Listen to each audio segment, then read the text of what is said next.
Hi, this is Chiquita Tillman coming to you again in regards to sex trafficking. And I did tell you that I was going to make another video just to give you some more information, some more insight. And as a sex trafficking survivor, it is my mission, it is my passion to bring awareness to this issue. I happened to look up some statistics on the human trafficking hotline, and the state that I was sold into prostitution in, and where I lived 30 years afterwards, is number one. They have the highest reported cases of sex trafficking, and that state is California. And then you have number two is Texas, and then you have number three, which is Florida. You have number four, which is Ohio. I lived there for a year. You have number five is New York, and then number six is the state that I am currently living in, which is Georgia. So these states have the highest reported cases of sex trafficking right now. This is a multi-billion-dollar criminal enterprise being built on sex trafficking. We have to do something. Now, I did state that I wanted to give you some information in regards to who are sex trafficking victims, or some of the top venues for sex trafficking. And so let's go. Who are sex trafficking victims? Now, there are no one type of person who falls victim to trafficking. However, there are situations that will make someone more vulnerable to trafficking. And number one is children that run away from home. They may run away because of abuse at home, whether it's physical, sexual abuse, just neglected children.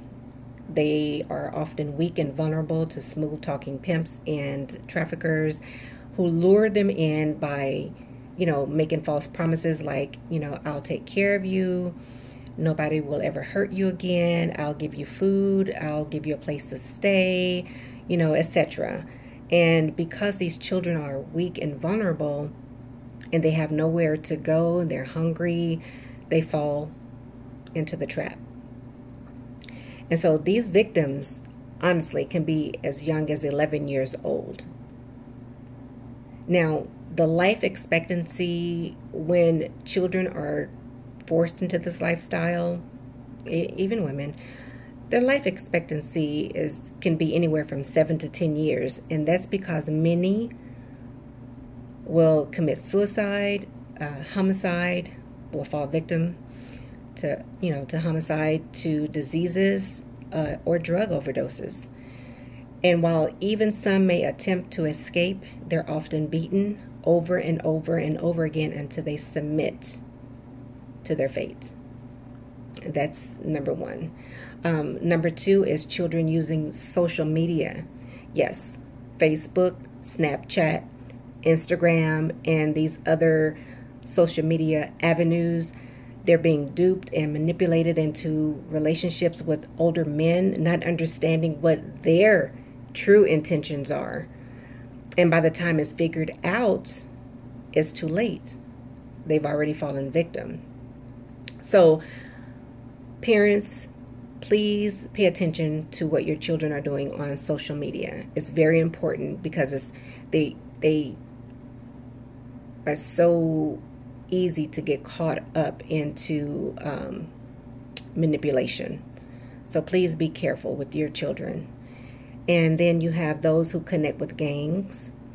Some gang members may go to high schools, see girls in the malls, on the streets, bus stops, and, tell them how beautiful they are, how much money they can make, and, lure them in. And once they're in, they use violence and drugs to enforce them into prostitution. And and the gangs, they will brand them. They will, tattoo them to mark their territory.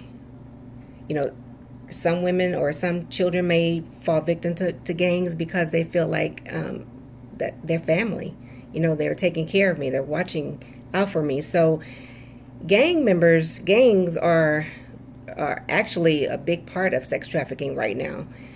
Believe it or not, more so than drugs. Yeah, sex trafficking. And you also have those who are poverty stricken.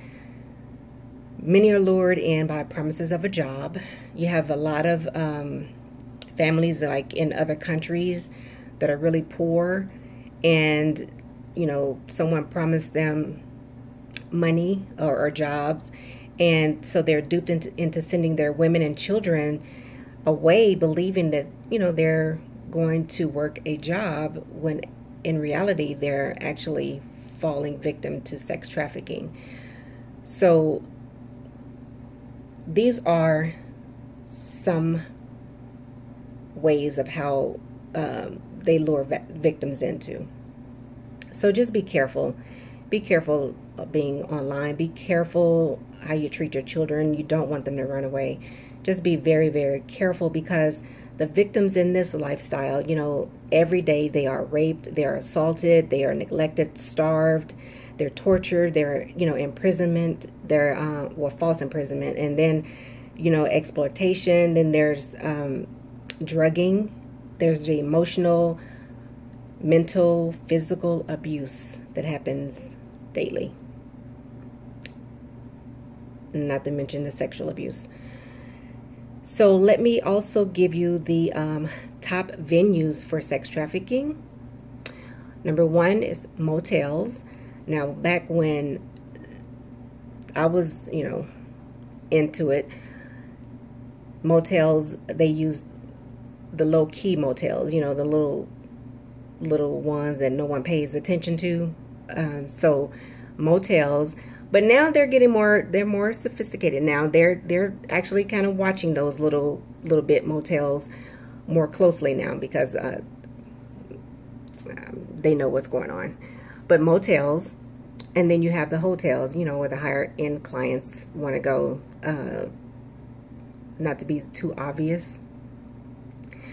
You also have escort services. You have commercial front brothels, and that is like the massage parlors. Those are big. Those are huge. And so they use that as a front. You have online ads. Backpage.com was a huge one. So people were placing ads in online, and these are sex trafficking victims being used. And you have residential brothels, which is, I was held at a home, along with other women and pimps. So that's a venue. You also have truck stops. You have entertainment events. Yeah, that's a big deal. And then you have the old-fashioned venue of street corners. So those are some of the top venues for sex trafficking. Some of the ways that you can help if you do see a victim or a potential victim of sex trafficking is learn the indicators of human trafficking, so that you can kind of help identify, a potential victim. Call law enforcement or call the human trafficking hotline, which is 888-373-7888. You can also volunteer or support your local efforts in your community. Link up with some churches to help spread awareness. You can also do like a fundraiser and donate the proceeds to an anti-trafficking organization. Also, you can write your local government to see what they're doing about sex trafficking. There are many ways that you can get involved to helping these victims. And, it's just really sad that nowadays people care more about, like who's leaving love and hip hop more so than what's happening with our children and, women, boys, men, whoever is falling into this sex trafficking. hellhole, is what I call it. We need to really, really, do what we can to help these victims. I'm doing what I can. I'm trying to bring awareness by any means necessary. Whatever platform I have is what I intend to use. So I'm hoping that this helped you in some way of giving you a little bit more insight on this sex trafficking criminal enterprise. If you have any questions, please feel free to ask. God bless you. Pray for these victims. Thanks for listening. Bye.